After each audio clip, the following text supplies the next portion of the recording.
Cela fait maintenant 45 jours que Leslie Hurlbeke, 22 ans, et Kevin Trompa, 21 ans, ont disparu. Ensemble depuis près de 3 semaines, leurs proches n'ont plus reçu de leurs nouvelles après une soirée à laquelle ils participaient à Prague, non loin de Niort, dans les Deux-Sèvres.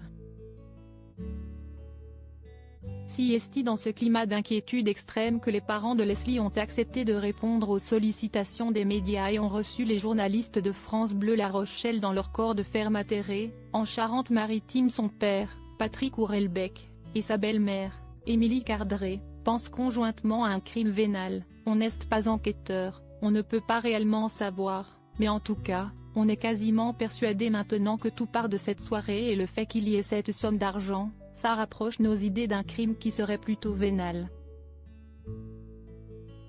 Ça, il n'y a pas à en douter. Aujourd'hui, nous voyons notre fille plutôt comme un dommage collatéral, en fait.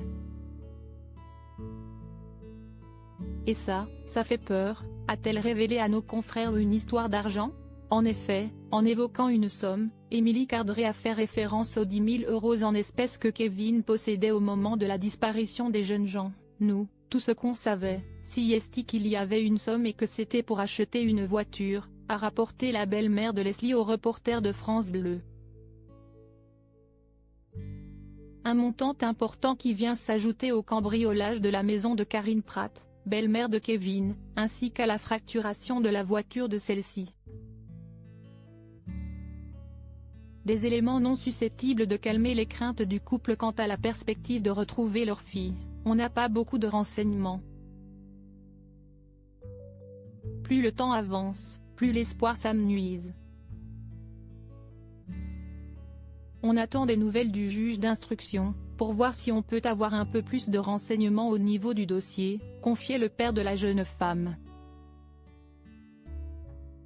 À l'heure actuelle, le procureur de la République de Niort a indiqué, dans un communiqué, qu'aucune hypothèse n'était privilégiée à ce stade.